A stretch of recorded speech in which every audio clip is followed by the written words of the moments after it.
مساء الفل عليكم. النهارده هنعمل تورته لول. تورته كل البنات بيحبوها جدا في عيد ميلادهم وبيفرحوا بيها. يعني نخرج شويه عن التورت التقليديه النصين.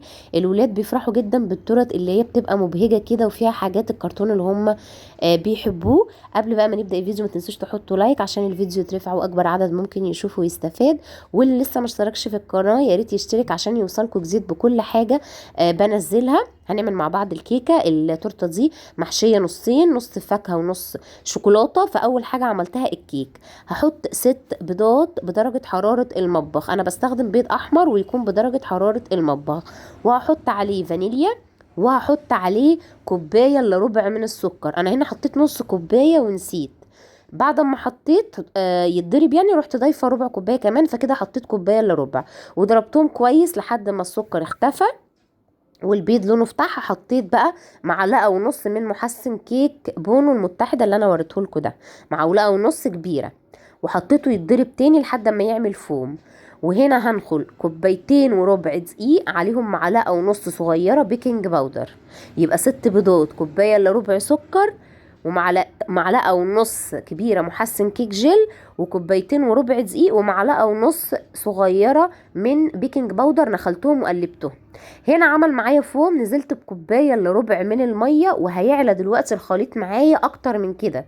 لما نضرب كل حاجة لوحدها وتاخد حقها في العجن، الكيكة بتاعتك بتطلع مظبوطة ومش بتهبط ابدا. وكمان بعد ما عمل فوم معايا، بعد ما ضفت كوباية الا ربع من المية، هبدأ اضيف الدقيق بتاعك. تضيفيه حبة حبة، اوعوا تدلقوا الخليط مرة واحدة كده هيهبط معاكوا تاني. بصوا عري وملى العجين ازاي، وقوامه زي ما انتوا شايفينه كده عامل منقار في العجين. انا هعملها نصين. الخليط كله بيعمل معايا 1000 جرام، فانا عايزه اعمل نص شوكولاته ونص فانيليا. وزنت بالظبط 500 جرام من الخليط ده، هيبقى نص الفانيليا. والباقي هحط عليه 3 معالق كبار من كاكاو خام اسباني عشان انا بحب الكيك بتاعي يبقى غامق شويه. انتوا حابينه افتح طبعا تقللوا كميه الكاكاو. اهم حاجه يبقى خام اسباني. دي صينيه مقاس 26، بطنتها بورقه زبده من تحت، وهحط نص الخليط بتاع الفانيليا. زي ما انتوا شايفين ماسك نفسه جدا وتقيل. هو ده القوام المظبوط، ما بيبقاش سايل ابدا. مش هيخش على النص التاني ولا اي حاجه. وبعد ما ضربت بقيه الخليط بالكاكاو، هبدا اضيفه كده في نص الصينيه. طبعا وانا بضرب كنت مشغله الفرن على درجه حراره 180. هساوي كده بقى وهدخلها في النص لمدة ساعة الا ربع. ما تفتحوش عليها قبل نص ساعة عشان ما تهبطش.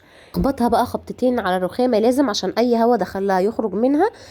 ودي بقى تاني يوم لازم ابيتها، يا اما على الاقل تسيبوها 6 ساعات ترتاح. تمام. انا كده بقى بفرغها وهطلعها. والصينيه دي مقاس 26 زي ما قلت لكم. دي ممكن تاخد معايا لحد 8 بيضات، بس انا مش محتاجه طبقات كتير. هو كل اللي محتاجاه 3 طبقات بس. بعمل المنشار على 9 وهقطع.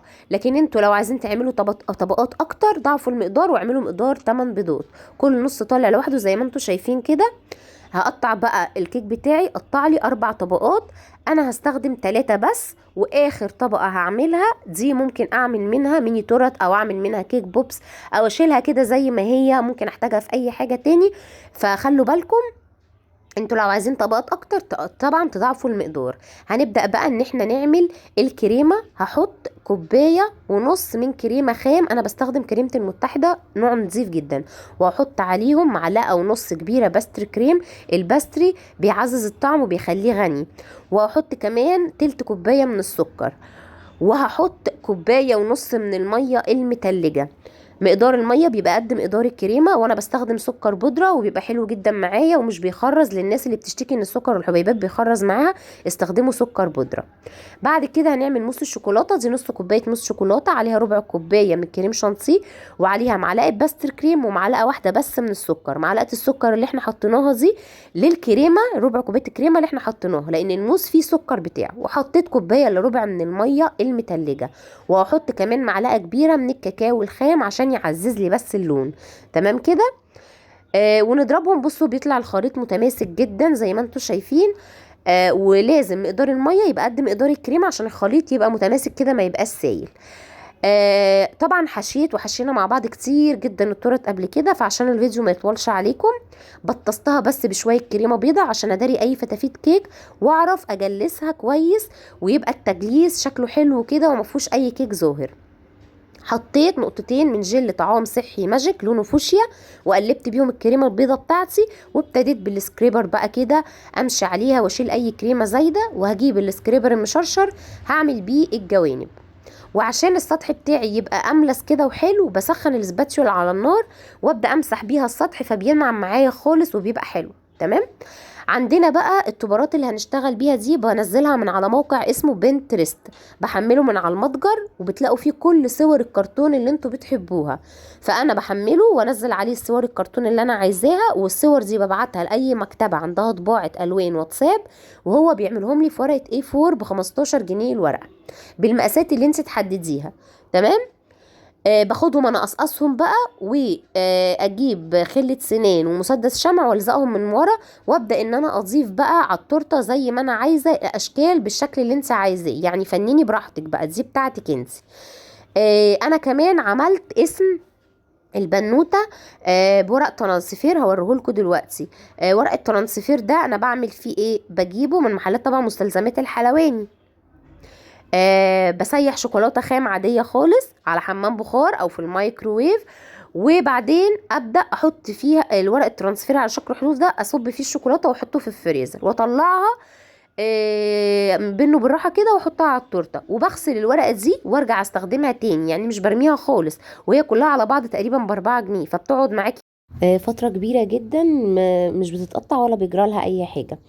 هبدا بقى ان انا احط الاسم كده جنب البنتين دول، هي اسمها روكا، فكتبته كده جنب البنتين، وقفته انا بغرزه جوه الكريمه عشان يمسك وما يقعش لو اتحركت التورته او اي حاجه. وحسيت ان التورته طبعا فاضيه من فوق، عايزه اداري النعكشه اللي فوق دي، فعملت روزتات من فوق ومن تحت. الكونو ده بقى برضو بجيبه من محلات مستلزمات الحلواني، الكيس فيه 15 واحده ب20 جنيه، وبيفضل لحد اخر بسكوته ناشف وبيقرمش كده. وبالمسكه بتاعه الايس كريم خدت شويه كريم شانتيه ابيض، خدت بوله منه كده وحطيتها فبقى شبه الايس كريم بالظبط، ورشيت عليه شويه سبرينجل. ومليت بقى التورتايه بتاعتي بالمارشميلو.